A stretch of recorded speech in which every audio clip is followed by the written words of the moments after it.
Ora então, muito boa noite, sejam bem-vindos então a mais um programa Duas de Letra. Ora, o que é Duas de Letra? Na Duas de Letra nós falamos exatamente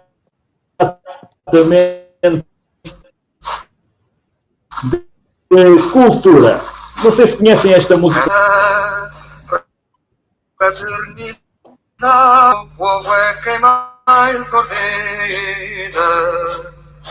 Dentro de ti a cidade.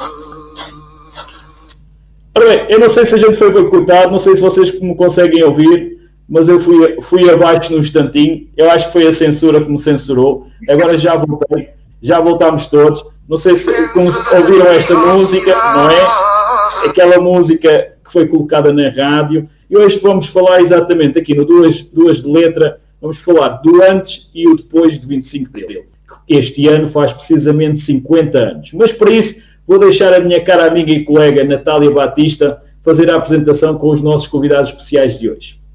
Obrigada, Gaspar. Bom, muito boa noite a todos, muito boa noite aos nossos caríssimos convidados, muito especiais. Não podíamos estar melhor acompanhados hoje, não achas, Gaspar?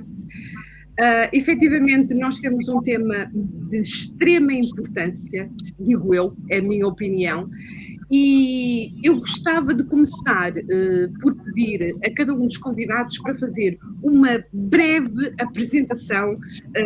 Quem são? Quem é?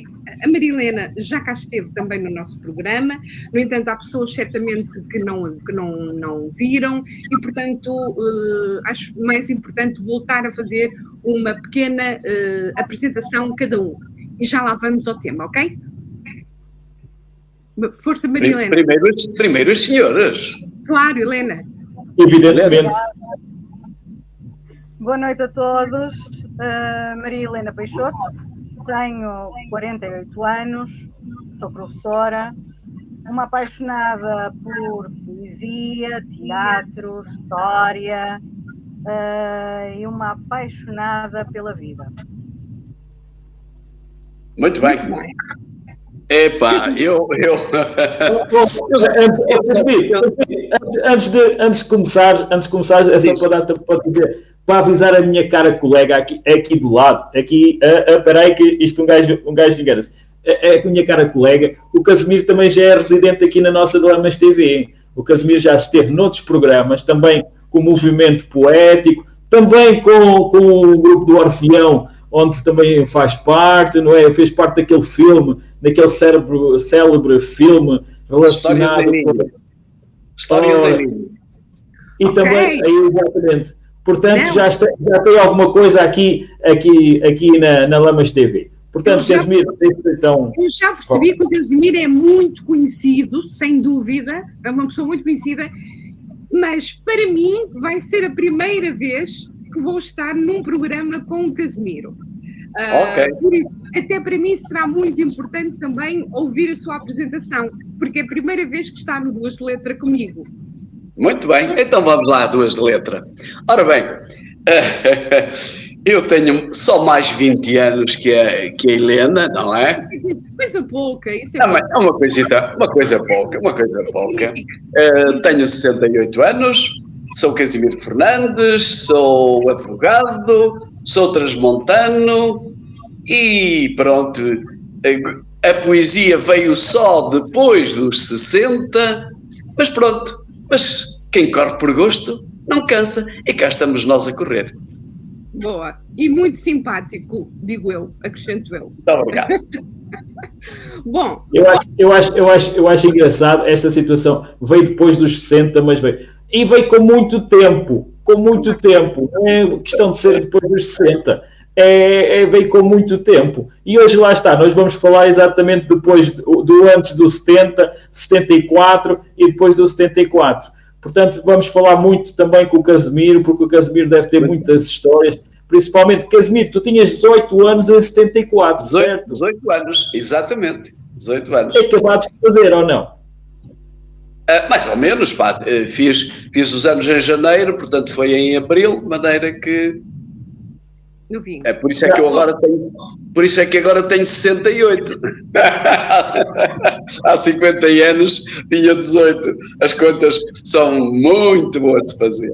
Muito boas de fazer. Então já eras um adulto, considerado um adulto, 18 anos já é adulto, portanto... Sim, já era um adulto, com certeza, com certeza, com certeza. Já podia ir para a cadeia. Atenção, já podia ir para a cadeia. Por acaso não calhou, não calhou. Faltou pouco, atenção, falta muito pouco, mas ainda não foi daquela. Bom, então para darmos o mote à conversa e para iniciarmos, enfim, um tema desta importância, uma vez que se comemoram 50 anos de 25 de Abril, eu vou pedir à Maria Helena Peixoto que faça aquilo que ela também sabe fazer, que é a declamação de um poema que se chama Abril em Peniche. E depois já falamos, ok? Muito bem. Abril em Peniche, de Fernando Peixoto. Não sei o que tinha à noite. Não sentia o frio, nem ouvi os gozes da cela. Lá longe, a milhas deste coval escuro onde apodrecia, um luzeiro minúsculo sobre o mar parecia sorrir-me. Seria mestre formiga do saudoso camarada Alves Redol? Não sei o que me empurrou. Que força estranha me levantou os braços, mas ergui-os e gritei: Ei, camarada! Surpreendeu-me a minha própria voz, mas sobretudo as lágrimas que me fizeram cócegas no rosto.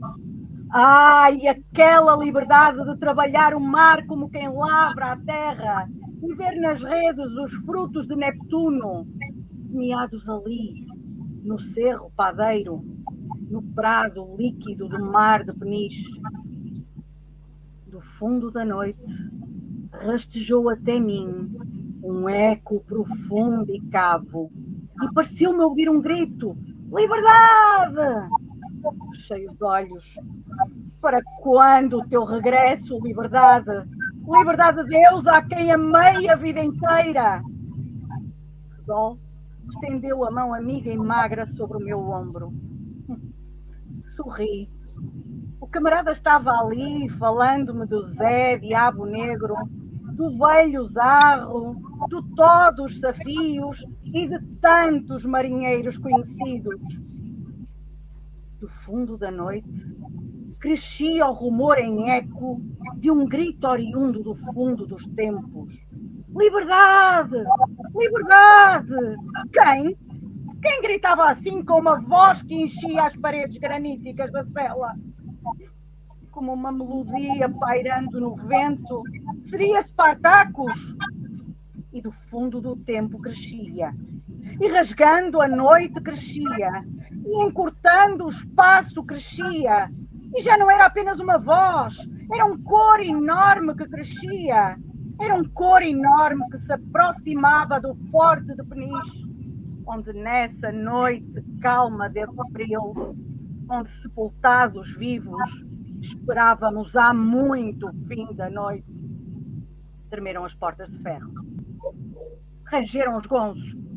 1000 vozes se espalharam pelos longos corredores e pessoas corriam, e os guardas corriam, e as vozes, muitas vozes, cantavam. Vá, camarada, mais um passo, já uma estrela se levanta. Eu estive a respiração. Respirar impedia-me de ouvir e eu queria ouvir tudo. Ai, estas paredes nunca me apertaram tanto. Vá, camarada, mais um passo, já uma estrela se levanta. Tive medo da miragem, medo da loucura, medo que fosse mentira, medo de estar morto, sim, ou do sonho, que tudo fosse um sonho. Abriram-se as portas das celas e saí. Era madrugada. Seria? Eu sei lá se era madrugada. Que luz era aquela que nos inundava os rostos? A camarada, mais um passo, Já uma estrela se levanta, cada fio de vontade são 2 braços, e cada braço uma alavanca. Ah, não posso cantar, as lágrimas umedecem-me a garganta e eu quero expor as veias à brisa que sopra do mar de Peniche. Não liguem, não me perguntem, deixem-me ser louco por instantes, que eu quero respirar o ar da vida. A multidão cantava, a multidão acenava, a multidão distribuía abraços que enchiam de amor a madrugada. Oh, deixem-me respirar a vida, que eu quero amar esta terra, este povo, este país. Eu quero respirar abril nestes cânticos que estremecem a fortaleza de Peniche. De súbito gelei. Uma voz fina, uma voz de criança rompeu ao longe e chamou: pai! A minha filha corria com as pernitas magras, numa dança grotesca, os braços muito abertos e esticados, ai, vindos de tão longe para me abraçarem. Oh, futuro, como tu sorrias nas bochechas róseas da filha que me beijava. A meu lado passeava um soldado com um cravo na ponta da G3. E eu ainda não percebia, eu ainda não acreditava, eu ainda não sorria, eu ainda só chorava. E tudo aquilo que eu via era verdade ou sonhava. O que é que me acontecia? Afinal, que se passava? Meu amor, como dizer-te, depois de tão longa espera, que ajoelhei para beijar-te, beijando a minha terra, abril e a primavera.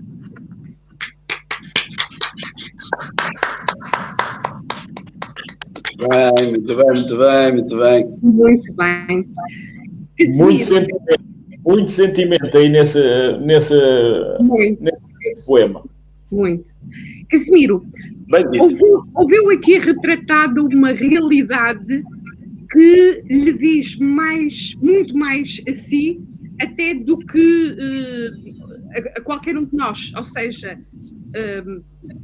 o que é que acompanhou disto? Tem imagens disto? Claro que com 18 anos nós somos uma esponja, naturalmente, não é? Com 18 anos apanhamos tudo. Apanhei isso, obviamente, mas se me é permitido voltar um bocadinho atrás para fazer a contextualização e o enquadramento, a grande questão naquela altura, quem tinha como eu 18 anos, quem era rapaz, era a guerra. Estávamos à beirinha de ir para a guerra. E tínhamos mães, tínhamos pais, e tínhamos vizinhos e vizinhas que choravam todos os dias. Recebiam aquilo que hoje já não se... algumas pessoas já não sabem o que é, porventura vocês saberão, aerogramas. Sabem o que era um aerograma? O aerograma era aquilo que eram as cartas, não é? Só que eram mais baratas. E quando se recebia um aerograma, toda a gente chorava. E isso é o que mais me marcou naturalmente no antes do 25 de Abril, para fazer um bocadinho a contextualização daquilo que é a nossa amiga Helena. Eu vejo as coisas muito, estou a ver as coisas muito pequeninas, Helena. Portanto, por dar cá aquela palha, olha, acontecia-nos isso.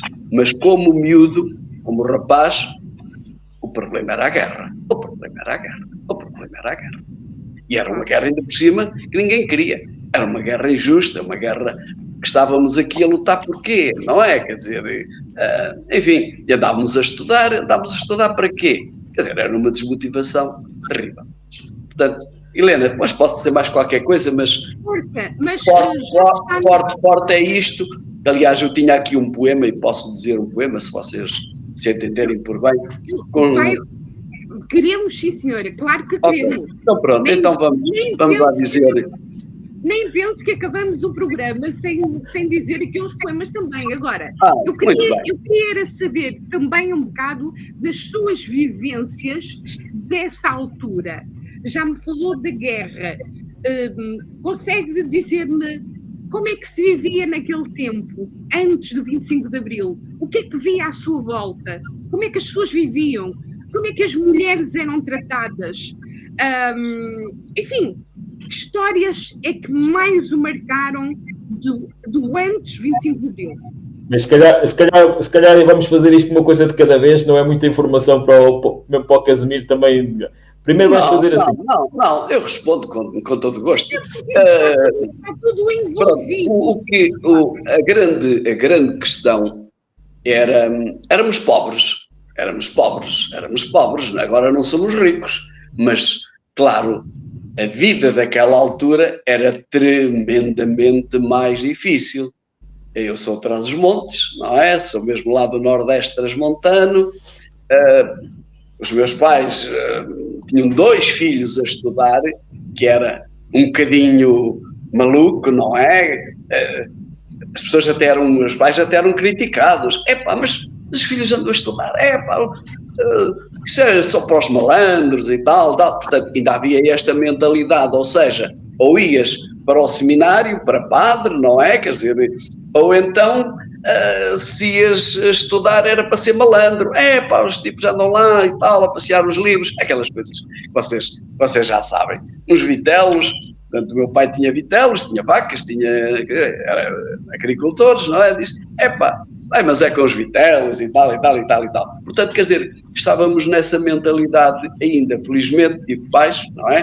Que não tinham ou que não tiveram essa mentalidade e pronto. No que concerne digamos, aquilo que era pior, que era a PIDE, que era essas coisas todas, é óbvio, é evidente que eu nunca tive muito esse contacto, não é? Porque, felizmente, os nossos pais, naquela altura, o que é que diziam? Os nossos pais, e não só, não te metas nisso, vê lá, e tal. Era tudo não, mas o redondo não, perdão. Portanto, eu digo muitas vezes, eu não quero ocupar aqui muito espaço, mas eu digo muitas vezes, eu nunca seria, de maneira nenhuma, quem sou hoje, nunca seria advogado, muito menos, naturalmente, se eu fosse o 25 de Abril.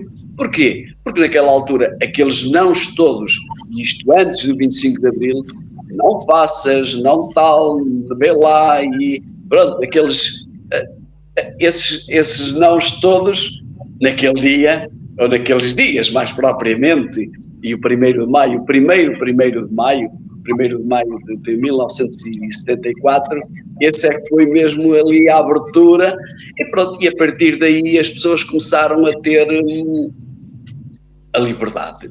E, aliás, pronto, só dizer mais uma pequenina coisa, que eu também não quero estar aqui a amassar-vos com estas histórias, mas vocês não têm muito essa noção. Mas antigamente, nessa altura, começaram a haver as RGAs. O que era uma RGA? Reunião Geral de Alunos. E nas RGAs, aquilo era enfim, tínhamos que sanear os professores, tínhamos que fazer aquelas coisas todas. Conclusão. Eu sou levezinho ainda hoje, não é? Mas na altura era bem mais levezinho. E claro, aqueles matalões que estavam atrás de mim, que eram todos uns valentões terríveis e tal, mas quando era preciso falar, perante aquela multidão toda, portanto a multidão vocês estão a ver, rapazes e raparigas, rapaziada com 18, 16, 17, aquilo era uma confusão terrível. É claro que era muito fácil nós falarmos no café e dizermos isto e aquilo, mas quando tínhamos 100 pessoas, ou 120, ou 130 à nossa frente, as coisas complicavam-se. Conclusão, como eu era levezinho, empurraram-me para a frente. Olha, e tive que falar, digamos que fui um orador à força. É um bocadinho o médico à força, não é? E eu também falei um bocadinho à força. E depois, claro, depois cheguei à conclusão, diabo, eles até gostam do que eu estou a dizer. E, olha, até acharam piada àquilo que eu disse. Claro que depois havia aquelas que hoje vocês sabem, especialmente quem está ligado à comunicação, soundbite, não é? Aquelas coisas que se dizem, faz isto, eu não sei quê, não sei o que mais e tal. É claro que aquilo empolgava a multidão e eu comecei a pensar, diabo, afinal eu tenho uma jeitaça terrível para isto, pá. E depois, claro, foi a primeira vez, mas quando era para falar, quando era para não sei o quê, lá ia ao levezinho para a frente, porque os outros já não vão ler hoje, mas claro, estavam cá atrás. Casimiro, então tiveste sorte, não tiveste o problema do lápis azul, pois não? Não. Aliás, portanto, com 18 anos sabíamos que isso existia. Aliás, a grande questão ao Gaspar eram as cantigas. Entendes? Quer dizer, como eu não queria ir para a guerra, isso era uma coisa. Eu e a gente que andava comigo, a rapaziada que andava comigo, não é? Portanto, era aquelas cantigas que eu ia dizer um poema um bocadinho, portanto, nessa contextualização. Agora, o lápis azul, não, porque nós éramos estudantes. E pronto. E agora era tudo não.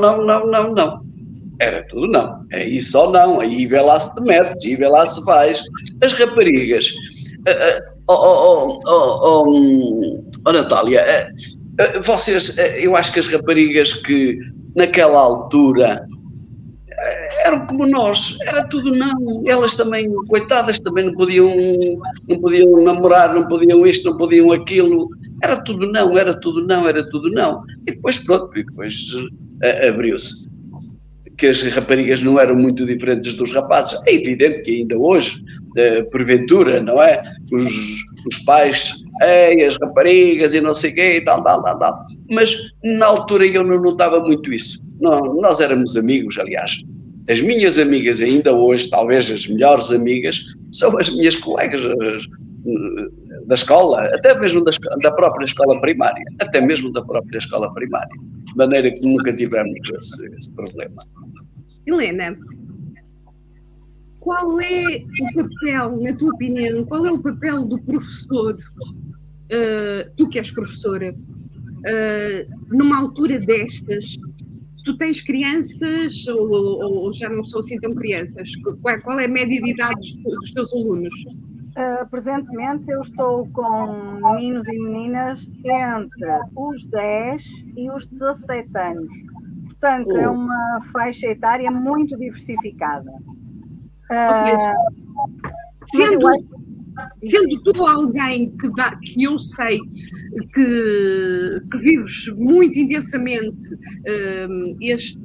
esta questão, este assunto, qual é que tu achas que é o papel do professor perante os alunos, fazê-los perceberem uma realidade que não lhes diz absolutamente nada, zero? Qual é o papel e o que é que tu fazes para isso? Eu acho que esse papel é fundamental, não só no meu caso que leciono História, mas no ensino em geral. Porque não existe, e mesmo a minha geração, eu já fui concebida em liberdade, fui votar pela primeira vez dentro da barriga da minha mãe, quando ela votou pela primeira vez a 25 de abril de 1975,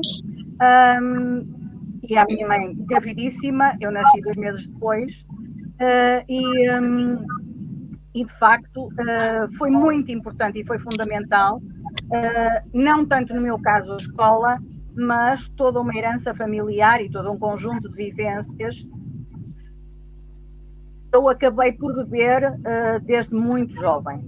Mas presentemente é fundamental que os jovens percebam e que valorizem aquilo que para eles é a coisa mais banal do mundo, chamada liberdade. Não existe a noção, e o professor tem aqui um papel fundamental, de como eram as vivências em ditadura. como se vivia, o que é a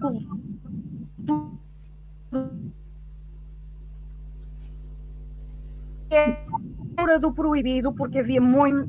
Tudo isto é fundamental, porque não valorizamos hoje, e estamos a fazer 50 anos do 25 de Abril, e eu sou profundamente crítica, por exemplo, dos programas escolares que deixavam durante anos a fio esta temática, o Estado Novo e o 25 de Abril, por dar.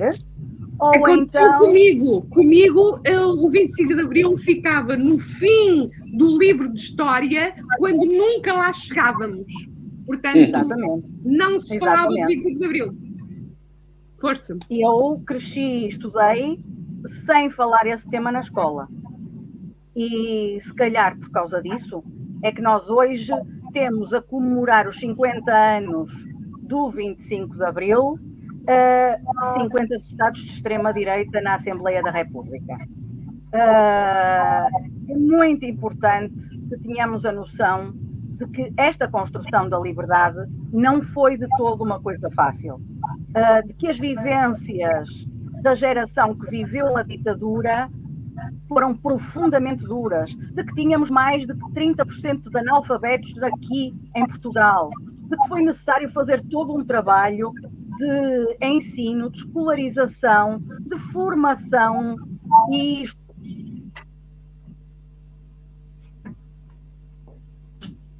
adultos. Brutal. Estamos com alguns problemas. Eu há alturas que não ouço a Helena. Estamos com alguns problemas com a Helena Peixoto. Às vezes não te ouvimos, Helena. Tem a ver com o sinal da rede.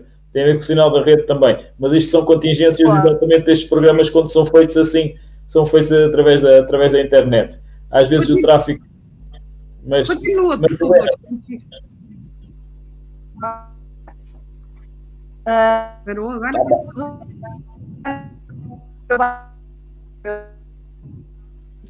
Helena, ia-lhe pedir um favor.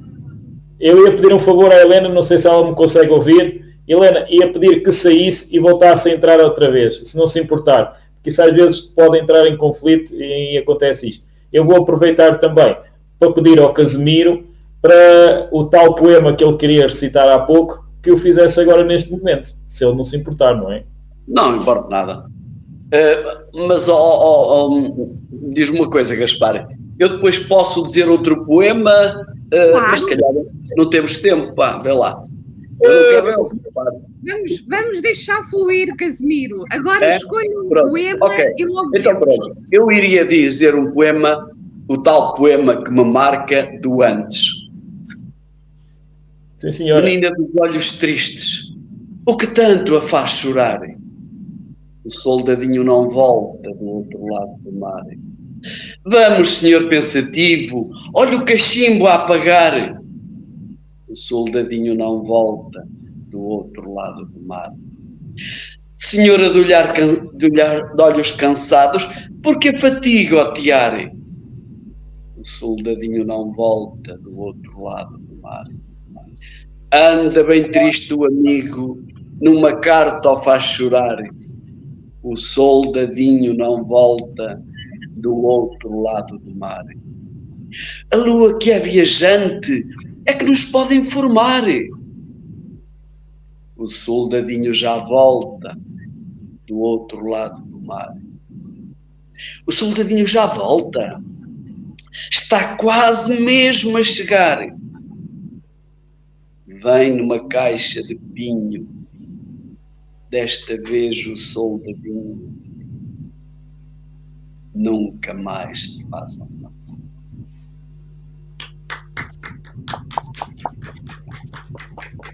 Obrigado, muito bem. Menina dos olhos tristes, Zeca Afonso. Gaspar, nós temos aqui dois excelentes declamadores hoje. Já viste a nossa sorte? Já vi, senhora. Já vi, sim, senhor. E duas pessoas muito interessadas exatamente neste tema do 25 de Abril.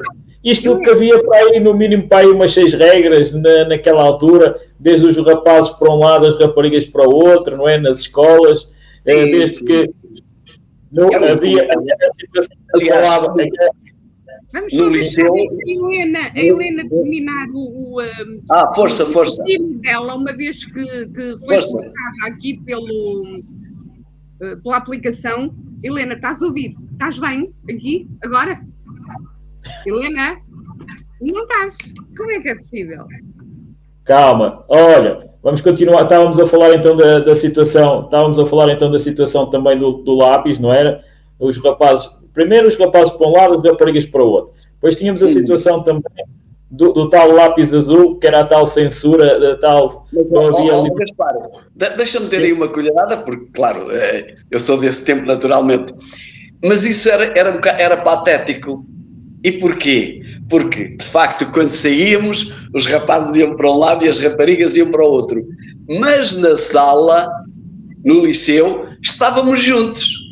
A minha companheira, eu estava com uma rapariga. Quer dizer, toma nota. Ou seja, tínhamos que aproveitar as aulas para falar, já que não podíamos falar cá fora.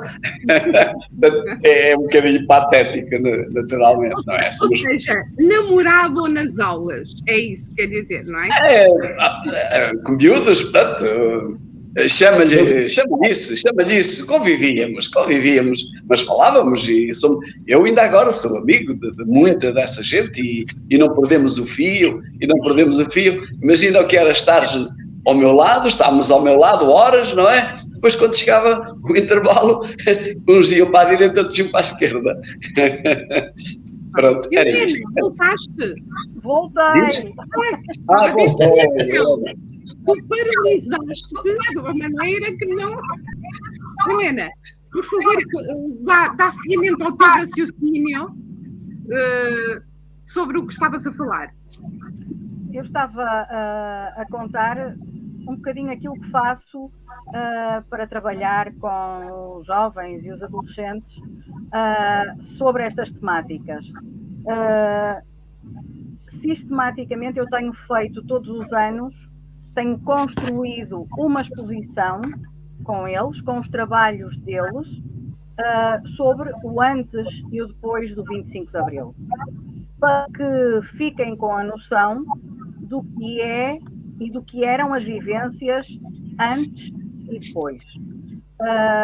Normalmente fazemos também alguma conferência, levamos à escola gente com vivências ligadas ao 25 de Abril. Este ano vamos fazer uma coisa diferente. Este ano, na semana do 25 de Abril, vamos dar a aula de História numa sala do tempo da ditadura.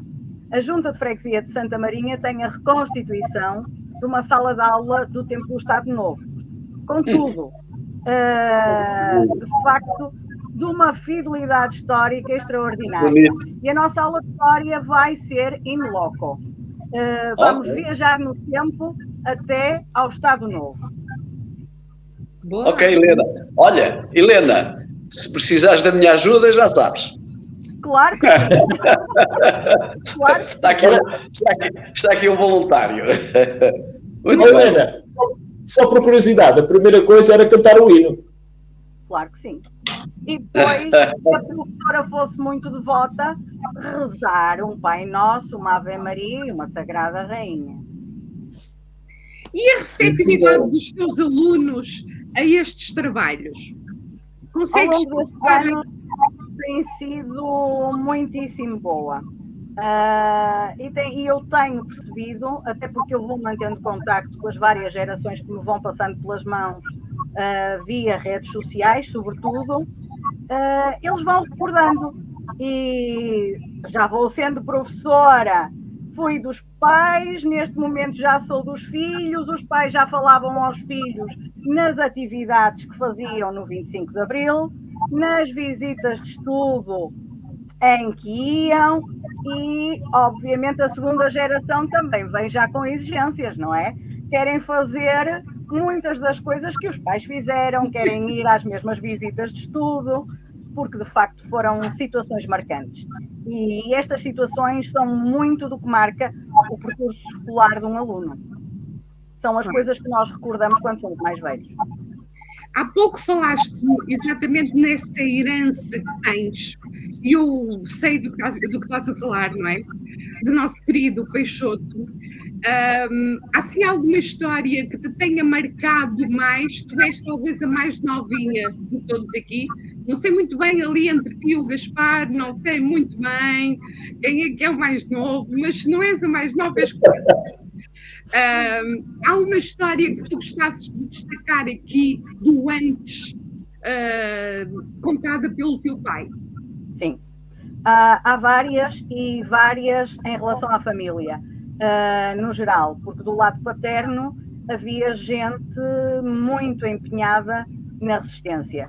Um dos meus tios bisavós teve que fugir do país e estava a partir da Argélia com um movimento de resistência ao fascismo. Aliás, quando Humberto Delgado vem a Portugal, ele vem exatamente no passaporte com um nome disfarçado, com o nome de Joaquim do Carmo, que era o meu tio bisavô. Essa é uma delas e, obviamente, que me marcou. Outra, bastante caricata, o meu pai sempre foi empenhadíssimo, era membro do Partido Comunista, ainda na clandestinidade, e acabou por ser chamado à PIDE, na altura tinha regressado da Guerra Colonial. Eu posso dizer que o meu pai era uma pessoa, e eu felizmente guardo os aerogramas todos que ele escreveu aos meus... Então sabes o que eram os aerogramas? Claro, então, claro que sim. E Helena, tu paraste outra vez, rapariga. Nós já... É censura, é censura. A censura está tramada. Afinal, ainda não acabou. Consegues? Helena? Estou a ver que sim. Sim, ok. Sim. Tem alguns... É que de vez em quando tu paras. Pronto, estavas a falar-me então dessas histórias que mais te marcaram, não é? Eu, por exemplo, já agora permita-me, eu gostava de... pronto, eu quando o 25 de Abril aconteceu tinha 2 anos, portanto não vivi o que sei, o que vivi foi através dos olhos dos meus também, não dos meus familiares, não é? Recordo um dos meus irmãos contar isto e ver-se o pânico que tinha sentido na altura quando entra no quarto do meu pai e o meu pai está bem sem luz, com a luz apagada, a ouvir a rádio muito baixinho. E o meu irmão, como um miúdo, muito novo, pôs-se atrás do meu pai a ouvir também. Quando o meu pai olha para trás e vê o meu irmão, entrou completamente em pânico. Acho que isso é das coisas que mais marcou o meu irmão nessa altura. Foi o pânico do meu pai. E a tentativa de dizer, tu não vais abrir a boca, ninguém pode saber lá fora o que tu ouviste. Primeiro perguntou-lhe, o que é que tu ouviste? E ali estavam a malhar no sistema, não é? E ele disse, tu não podes contar isto a ninguém, porque se tu contas a alguém, eu posso ir preso. Portanto, isto foi uma coisa que foi o pavor do meu pai de ter visto uma criança e não saber se o conseguia controlar, não é? E o pavor do meu irmão ao ver isso estampado nos olhos do meu pai também. É uma coisa que hoje em dia, nós que temos o privilégio de podermos dar sempre a nossa opinião, nem conseguimos imaginar. Não podemos, Gaspar, pode-se gostar ou não gostar, mas eu costumo dizer, a minha opinião eu dou-a. Pode ser criticada, podem não gostar, isso é outra conversa. Mas eu digo aquilo que eu quero dizer. Natália, agora não vamos entrar na parte do confronto, mas vou fazer aqui uma pequena brincadeira entre aspas, não é? Há pouco a Helena Peixoto disse exatamente que estamos a fazer 50 anos do 25 de Abril e temos 50 deputados da extrema-direita. Aparentemente, não é? Isso quer dizer que a nossa liberdade de expressão está a ser muito mal utilizada. A liberdade de expressão, não. Liberdade. a nossa liberdade está a ser muito mal utilizada, ou as ferramentas estão a ser muito mal utilizadas. E eu não vou dizer que a culpa é só da direita, porque a esquerda também contribuiu muito para isso. A esquerda também contribuiu muito para isso, para exatamente para o que se está... Porque o tal partido que tem esses 50 deputados só lá estão porque muita coisa má aconteceu e muita coisa foi mal feita. Houve um aproveitamento exatamente dessa liberdade que nós chamamos hoje. E também não soubemos passar devidamente a mensagem. Cometimos durante anos a fio uma guerra colonial que ceifou milhares de vidas, que deixou feridos e traumatizados, e não soubemos passar a mensagem de geração em geração. E isso é uma das coisas com as quais eu sinto mais dificuldade em lidar hoje, porque um dos desafios que eu tenho feito aos meus alunos é colocá-los a entrevistar os avós e os familiares mais velhos. E normalmente eles ficam super fascinados porque nunca ninguém os motivou para fazerem essas entrevistas, para perguntarem aos avós como é que eles namoravam, como é que era a vivência deles na escola. Os que estiveram na guerra colonial, e eu já fiz num ano um trabalho especificamente sobre a questão da guerra colonial, como é que foi a vivência em África, nos vários pontos de guerra, em Angola, em Moçambique, na Guiné, como é que era o ter medo.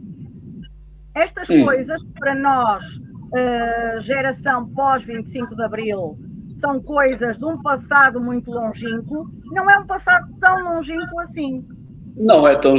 Não, aliás, foi por aí que eu comecei, não é tão longínquo assim, não é? Eles, Helena, eles vinham na caixa de pinho. Claro. A verdade é essa, a verdade é essa. E há uma questão muito importante também, que talvez as pessoas às vezes menosprezam.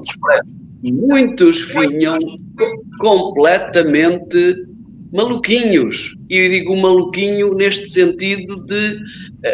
Eu tenho essa vivência, vivia com um primo e pronto, de vez em quando lá estava em casa dele, à mínima coisa que ele ouvisse, deitava-se para baixo da mesa. É claro que nós, na altura, achámos aquilo patético e achámos aquilo estúpido, não é? Disse, mas não está aqui ninguém. Mas isso é e foi uma realidade e deixou marcas muito profundas. As pessoas nunca recuperaram. As pessoas nunca recuperaram isso. Não, as pessoas não estavam preparadas, minimamente preparadas. Aquilo foi, atiraram as pessoas, como se costuma dizer, às feras, e agora desenrascam. Sem dúvida. Por isso é que era, repara uma coisa, por isso é que era muito desmotivante andar a estudar e andar a esforçar-nos e os pais a pagar estudos e tal, e quer dizer, e depois eu tinha 18 anos, quer dizer, passado um ano e quê, ia para a tropa, olha, se calhar, mas, e eu há bocadinho falei nisso, o que mais me deixa e nos deixava, e a mim e aos outros, eram as mães. Os pais, se calhar, pronto, sofrem de maneira diferente, mas ver, sofrer as mães, só uma pequenina questão, e aproveitando aqui a Helena, o aerograma, eu um dia estava em casa e vem um aerograma, e o aerograma não era escrito pela pessoa que o mandava. Agora imaginem aquela mãe, quando viu a letra, não era do filho, meus amigos, o que é que pensou? Tinha tido um acidente numa mão, não podia escrever, mas isso foi terrível, porque não se acreditava, a mãe não acreditou que fosse uma coisa de nada. Oh mãe, aleijei-me. Podemos nos aleijar, aleijei-me. A mãe não acreditou nisso, como é óbvio, como é evidente. Pronto, é só assim um apontamentozinho para vocês perceberem, e tenho essa experiência, já percebi que tem essa experiência familiar, mas eu tive a experiência na primeira pessoa. É verdade. Eu estava há momentos a contar, quando a ligação se interrompeu, que o meu pai era uma pessoa antes de ir para a guerra e regressou da guerra completamente mudado. Não só em consciência política, mas também passou anos e até falecer, nunca mais se voltou a sentar de costas para uma porta, com a porta atrás dele. É significativo. É significativo. E quando chegou à metrópole, acabou por se envolver cada vez mais na vida política. De tal maneira que, se não tivesse acontecido o 25 de Abril, eu não sei como é que teria sido feita. Pelo seguinte, no dia 27 estava prevista a prisão de 200 pessoas no Grande Porto e o meu pai era uma delas. Porquê? Para não se fazerem as comemorações do 1º de Maio. Estavam a preparar-se as comemorações do 1º de Maio e atender mais de 200 pessoas no Grande Porto para essas comemorações. Portanto, fui mesmo salva pelo 25 de Abril. É verdade. Olha que sorte eu tiveste. Deixa-me só meter aqui. Todos nós tivemos para ter hoje aqui, Helena. Diga. Exatamente. Só para meter aqui mais uma colherada, e a Helena também falou nisso. O meu pai era um agricultor, atenção, não era nenhum travo, nem nada disso, nem era politicamente. Agora, ouvia também a Rádio Argela, ouvia o Manuel Alegre, e eu recordo-me bem disso.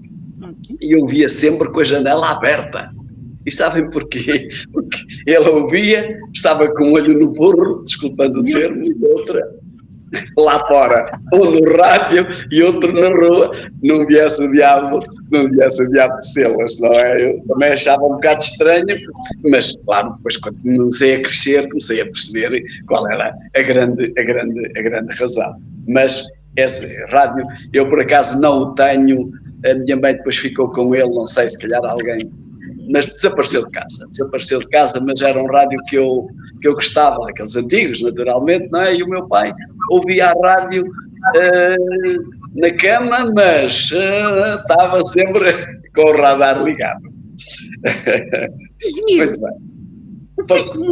O que é que mudou com o 25 de Abril? O que é que mudou? Mudou tudo. Oh, Natália, mudou tudo. Mudaram os nãos. Nós éramos não, entendes? Quer dizer, nós, qualquer coisa que tu fizesses, qualquer coisa que pensasses fazer, estavas sempre a pensar, epá, mas será que? Portanto, eram esses nãos todos. Estávamos limitadíssimos. Ou íamos para a clandestinidade, como falou aqui a Helena, ou então, olha, estávamos acorrentados. Claro que dava para falar de muitas coisas, mas a grande questão era nas nossas cabeças. Nós não podíamos fazer. Falávamos entre nós, os miúdos, na altura, 17, 18 anos, pronto. Eu com 16, 15, não vou aqui armar agora em politizado, nem nada dessas coisas. Mas claro, lidava com pessoas e depois tínhamos pessoas que nos, de alguma maneira, nós nem percebíamos bem isso, mas professores, por exemplo, tinha um padre, que era Padre Max, a Helena, pelo menos deve ter ouvido falar lá em casa, do Padre Max de Vila Real. Não ouviste falar? Ouviste? Pronto.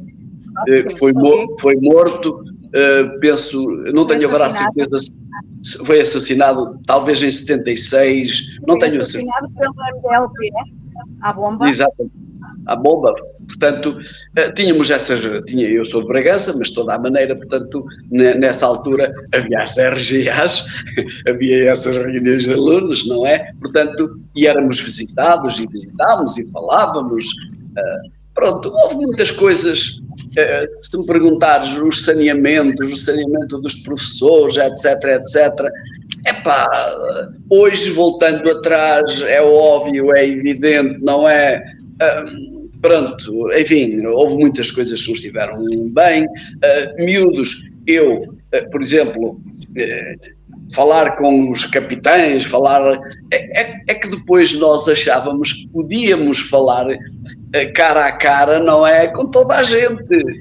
Se calhar houve aí, e não é o se calhar, e houve mesmo algum exagero, mas lá está, quem estava aprisionado, os miúdos quando saem da escola, como é que saem? Oh, Helena, os teus já são granditos, mas quando têm 7, 8 anos, como é que saem? Para ali. E foi o que aconteceu. É uma explosão, claro. Foi uma explosão, a alegria. Foi uma explosão de 48 anos de ditadura, não é? Exatamente, do não, era o não. Oh, Helena, era não. E se quiseres fazer alguma coisa, tens de fazer assim por trás da porta, não é? Tens que... Era assim.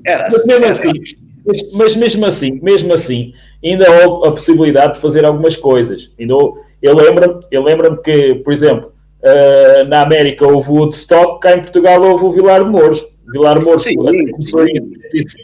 começou em 65 com aquela coisa dos Reis, que era o médico, o António Pares, mas depois em 68, passado com 3, 4 anos, ele já começou a fazer algumas coisas.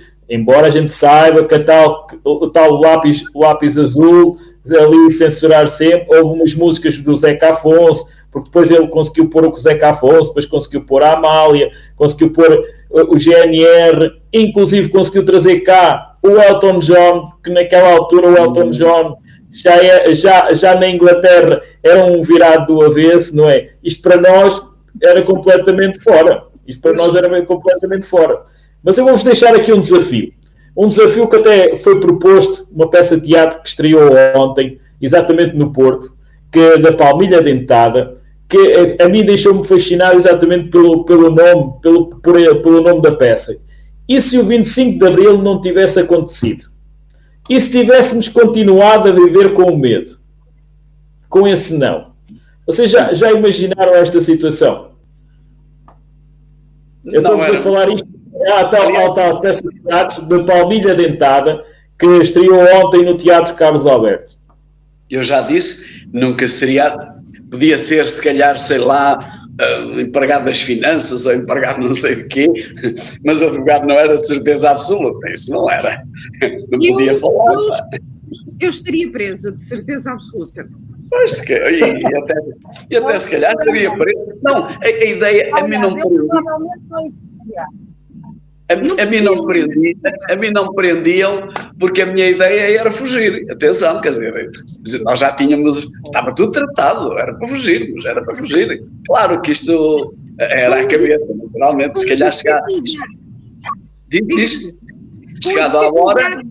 chegado à hora não fugíamos nada, naturalmente, não é que nos apanhavam, mas pronto, os miúdos na altura especialmente aqueles que andavam comigo, mais politizados, era fugir. Nós fugimos e tal. Quando chegar a hora, vamos embora. Não sei se íamos, se não íamos, mas era aquilo que se dizia. Há aqui uma coisa importante também, já agora que estamos a mexer nisto, eram as cantigas. Esta da menina dos olhos tristes, e muitas, naturalmente, eram essas que mais nos sensibilizavam e que nós, e eu digo nós, já cantávamos, não é? De maneira que... Diz? Houve aí uma intervenção. Portanto, as cantigas eram um bocadinho o nosso carburante, não é? Era um bocadinho isso. Agora, claro, tínhamos que cantar à socapa, trautear, não era cantar, nós não somos cantores, não éramos cantores, mas sempre à socapa. Eu hoje sou associado, vá lá, da Associação José Afonso, ou Zeca Afonso, sou associado e pronto, fui sempre um admirador do Zeca Afonso e tal, e cantei sempre, cantarolei, cantar, atenção, calma lá que cantar ainda não tenho diploma de cantador. essas cantigas, e isso era o que mais sensibilizava, a rapaziada, antes do 25 de Abril. E depois do 25 de Abril também vieram muitas coisas, naturalmente, não é? Se vocês quisessem que eu diga aqui um poema do não sei se Queremos o Gaspar, se tem aí algum lápis azul, hein? Eu tenho um lápis azul, mas já saiu, olha, fica uma caneta, pronto. Eu já tirei fora o azul. A gente aqui não censura ninguém. Estás à vontade. Era uma vez um país onde entre o mar e a guerra vivia o mais infeliz dos povos à beira-terra. Era uma vez um país que nos tempos do passado se chamava a esse país Portugal suicidado. Ora passou-se, porém, que dentro de um povo escravo, alguém que lhe queria bem, um dia plantou um cravo. Era a semente da esperança, feita de força e vontade. Era ainda uma criança, mas já era a liberdade. De tudo o que Abril abriu, ainda pouco se disse, e só nos faltava agora que esse Abril não se cumprisse. Só nos faltava que os cães viessem ferrar o dente na carne dos capitães que se arriscaram na frente. Mesmo que tenha andado, às vezes por mãos estranhas, o poder que ali foi dado saiu das nossas entranhas. E se esse poder um dia o quiser roubar alguém, não fica da burguesia, volta à barriga da mãe, volta à barriga da terra, que em boa hora o pariu. Agora ninguém mais cerra as portas que Abril abriu. Muito bem.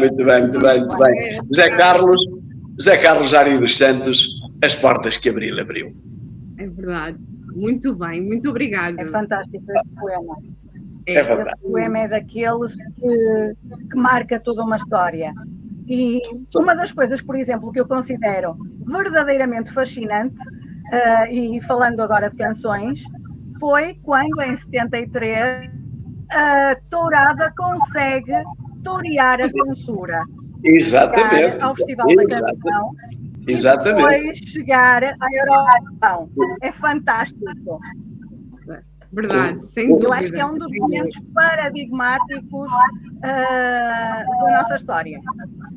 Helena, já agora é a tourada e a desfolhada. E pronto, como vocês percebem, quem faz um filho fala por gosto.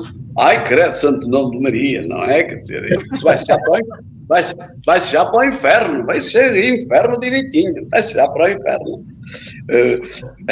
Eu ainda há dias fui ver o Fernando Tordo, esteve aqui no Europark, não sei se vocês estiveram, e pronto, e falou-se nisso. Isto é que nos sensibilizava mais, não é? Quer dizer, eram essas cantigas que todos nós, na altura, sabíamos tudo de cor, trauteávamos tudo de cor. É claro que eu não vou trautear nada, porque não sou um trauteador, mas sabíamos tudo. Essas cantigas eram todas sabidas de cor.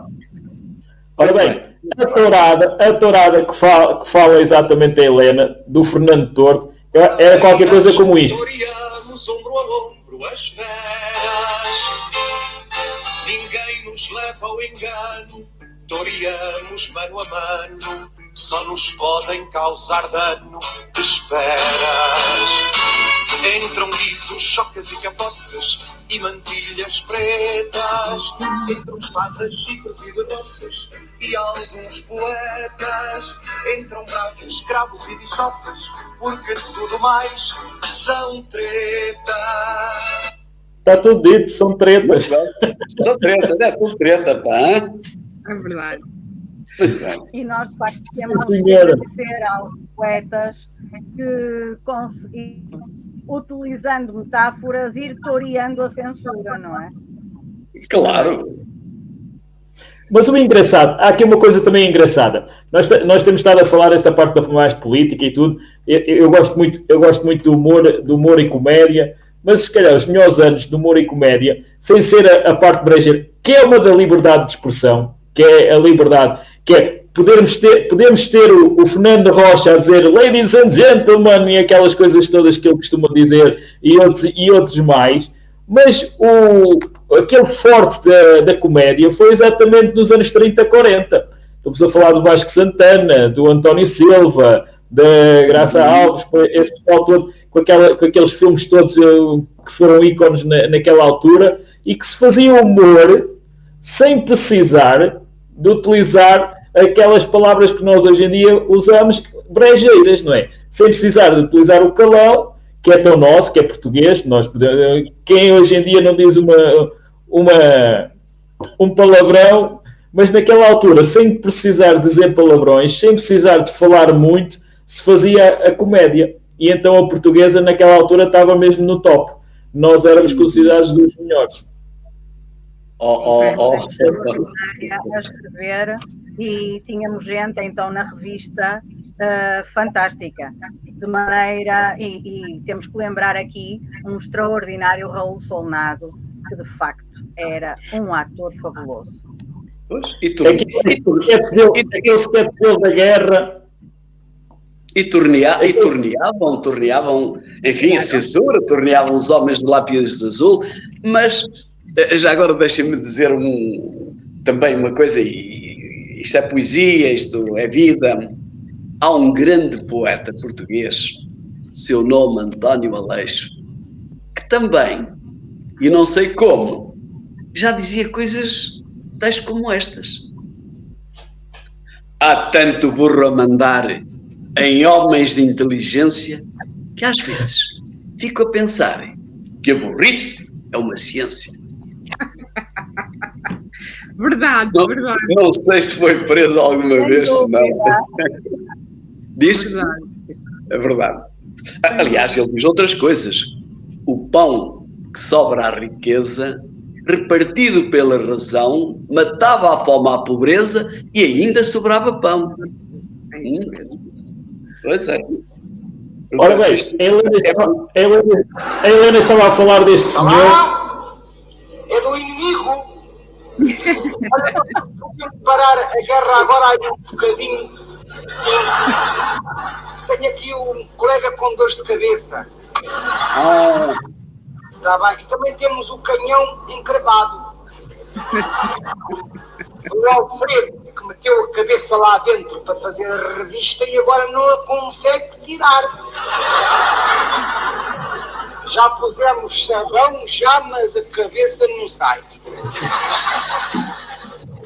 Ele está vivo, há bocado a gente ouviu ele estar a dizer Vocês veem como era antigamente a comédia, uma coisa tão fofinha, mas que ao mesmo tempo nos fazia rir tanto e tanto. Pois. Mas nós já falamos aqui tanta coisa sobre o antes 25 de Abril, falamos também sobre pós 25 de Abril, mas facto é que ainda vamos ouvindo frases deste género. No tempo do Salazar é que a vida era boa.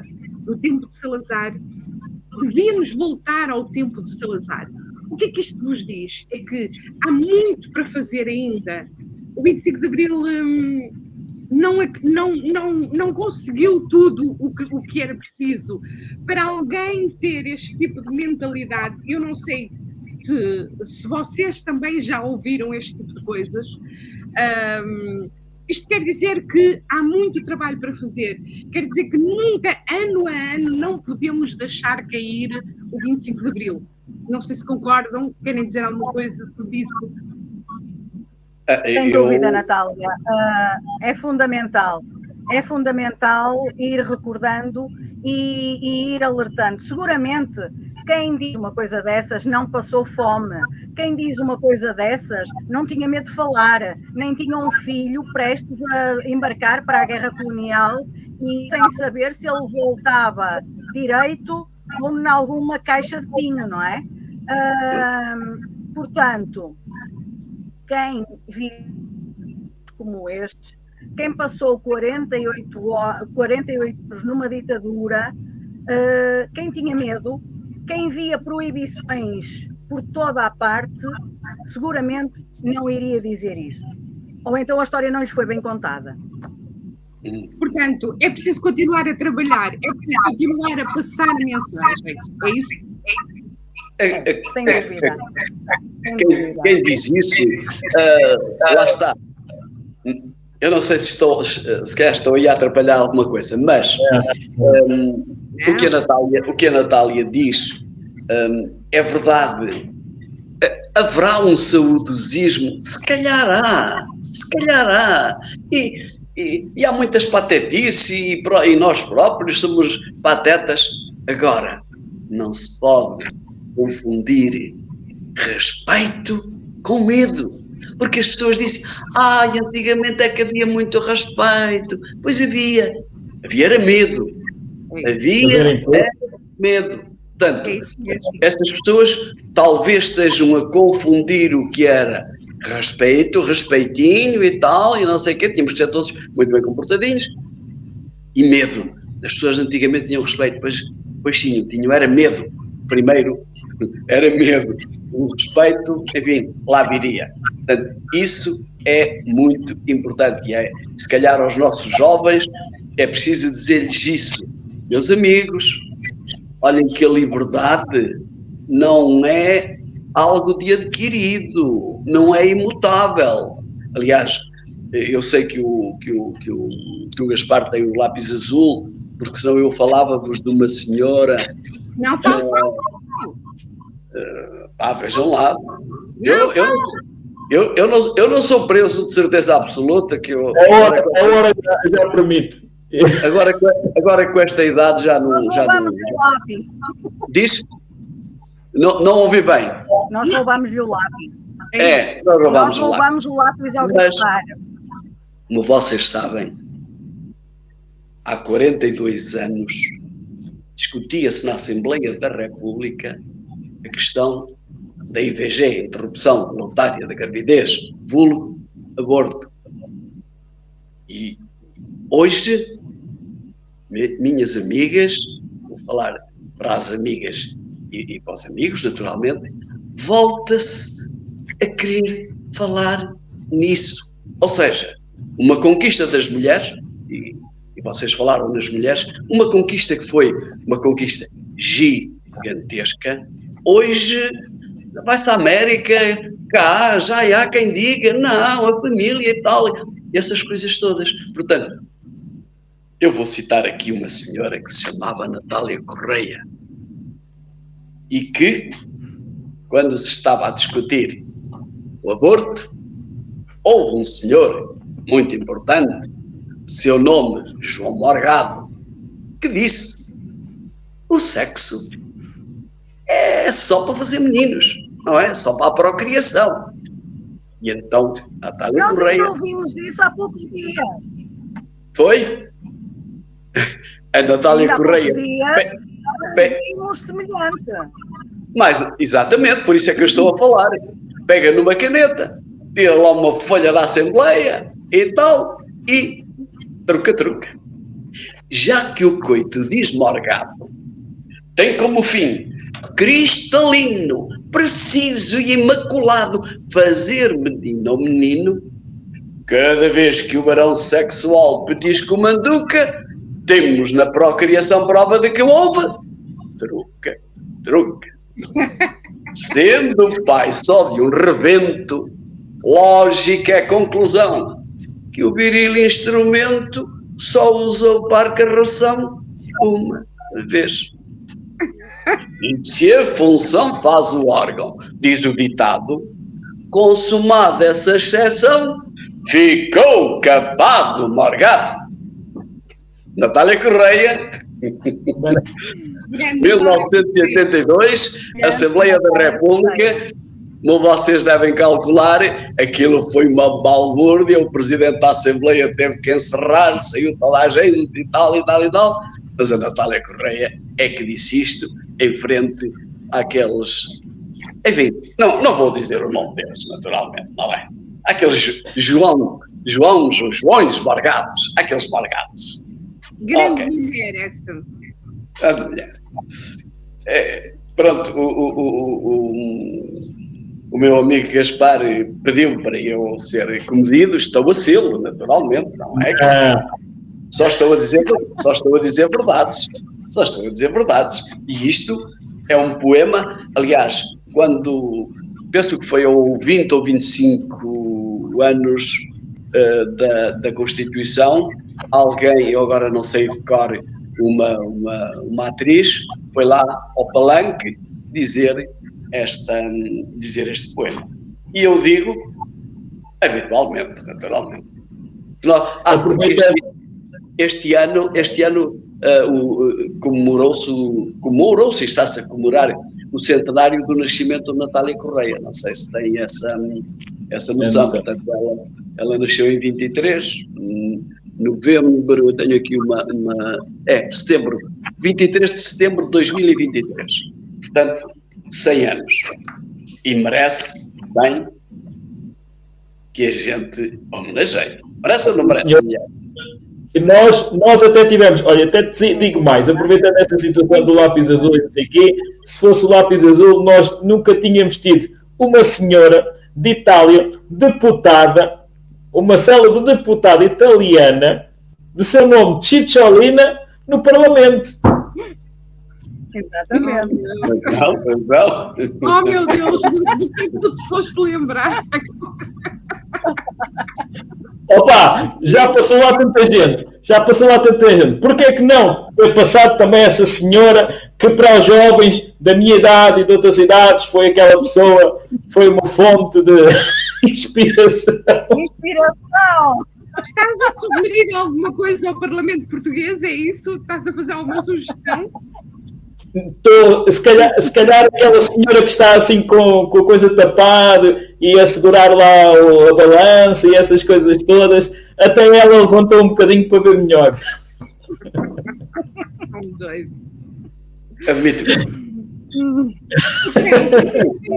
Olha, agora há um jogador de futebol que faz assim, não é? Agora faz assim. Naquela altura, quando ela lá estava, os deputados faziam um bocadinho assim.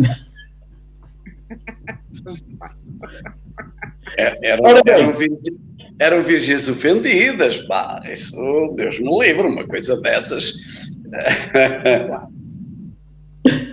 Aproveitando esta brincadeira que nós tivemos aqui, eu posso-vos dizer que já passou 1h15, 1h12 minutos. Isto tínhamos aqui pano para manga e para muito mais, e para falar muito mais, mas como o nosso programa deveria ser, não é? Deveria ser o lápis azul, não é? Deveria ser 1 hora. Nós nunca seguimos essa regra. Não vamos assim muito mais. Mas também não queremos deixar aqui a malta ficar aqui por muito mais tempo assim. Portanto, eu vou aproveitar. Não sei, vocês ainda têm mais coisas para falar, exatamente a Natália, a Helena e o Casimiro. Mas eu vos pedir então assim um apontamento final, daqueles apontamentos à grande e senhora. Hein? O que é que vocês dizem?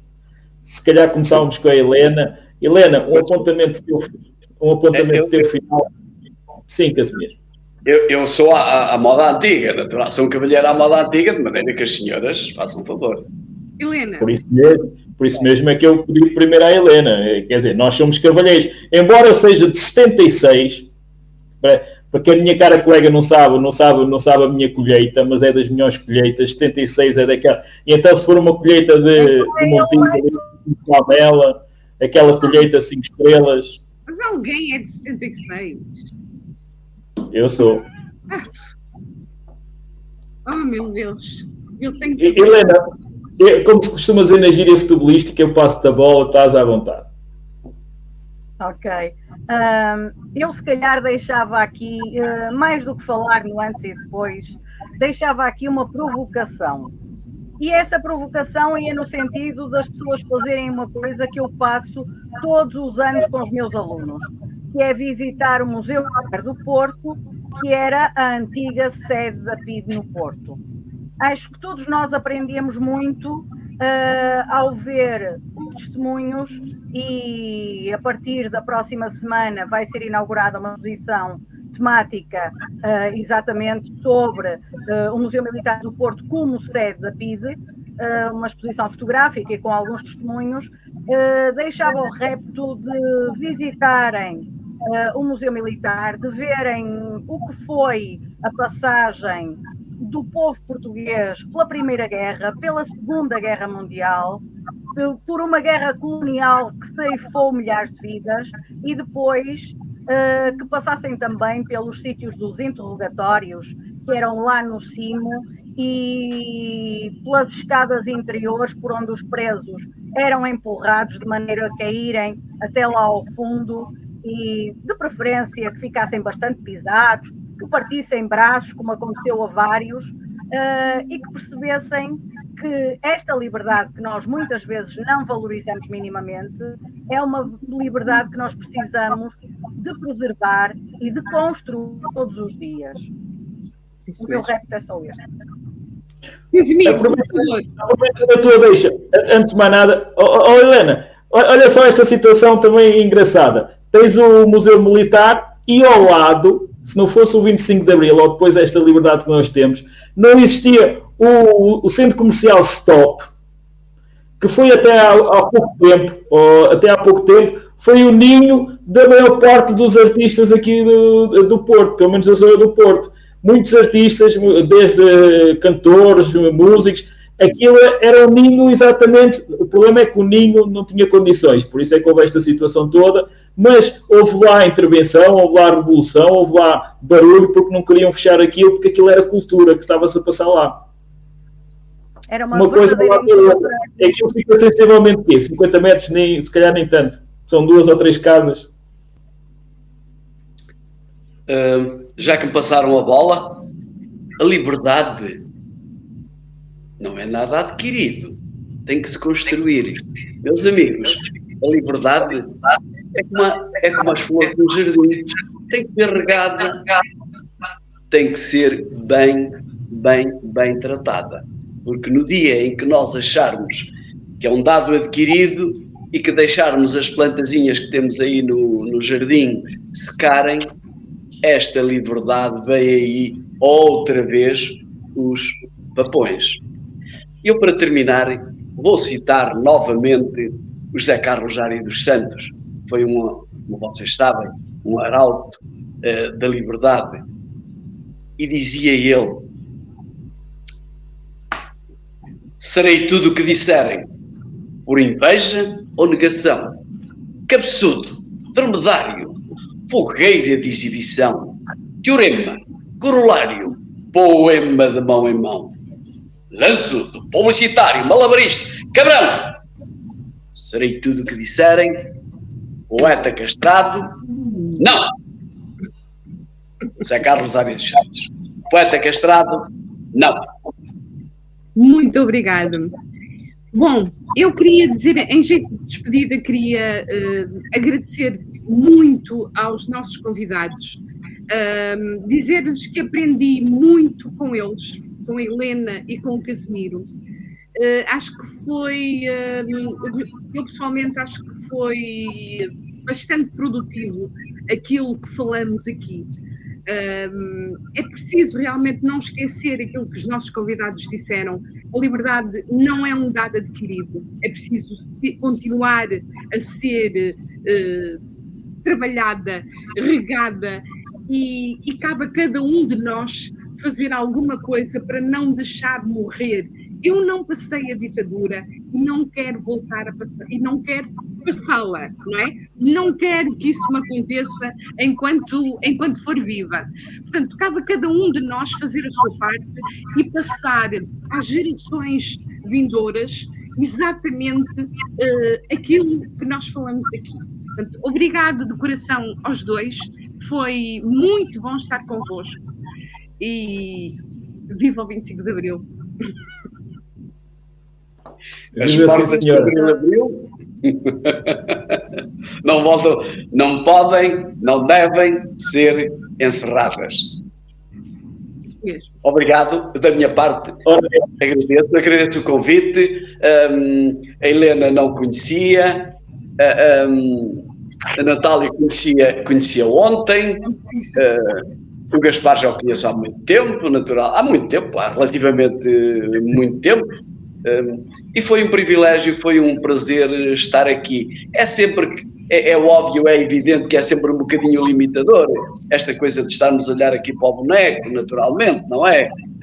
Bem melhor é quando olhamos olhos nos olhos, mas de toda a maneira foi um grandíssimo prazer.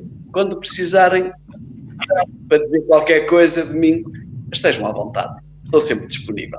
Sempre. Obrigada. A Helena, precisar que eu diga lá algum poema, alguma coisa lá para os meninos, à vontade, disponível. Ai, seguramente, agora que fiquei com o contacto,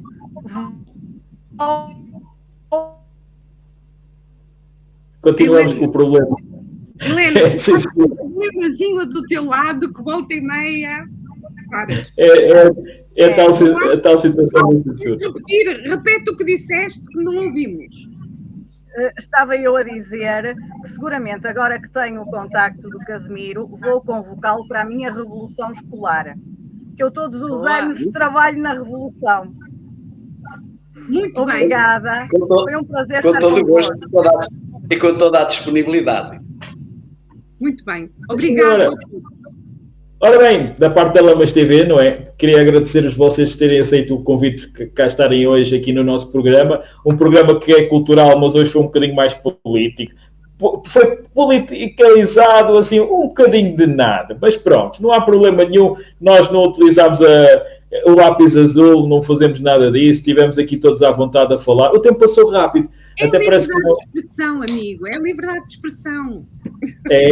Mas é aquilo, como eu digo, tem que ser regado, mas tem que ser regado com carinho. Não é regado em abundância. Não podemos ser como aquela dita gorda, aquela em que enfardamos e depois estamos como estamos atualmente, não é? Com estas situações todas. Por isso a gente tem que fazer as coisas ponderadamente. Não é preciso imposto, como falávamos há pouco, que havia aquela coisa da imposição. Não, nada disso, isso, meus amigos, fora disso. Senão nós não estávamos aqui também à conversa, já viste? Esta tertúlia que nós estamos aqui a ter também não a teríamos de certeza. Se houvesse se ainda estivéssemos no 25 de Abril. Porque reuniões e todas essas coisas, havia sempre alguém a apontar ou alguém a avisar. Bem, da minha parte, quero-vos agradecer então a vossa presença. Quero dizer também aos nossos espectadores também estiveram presentes e aos que ainda vão assistir ao programa, porque o programa, mais uma vez, fica sempre na nossa página da Lamas TV. A posterior também colocarei no YouTube, porque também temos no YouTube. Quero-vos desejar também um excelente fim de semana à porta, sexta-feira à noite, maravilha para alguns, para outros vão ter que ir trabalhar, não é? Paciência, vai dar shorts. A todos vocês um grande abraço. Obrigado.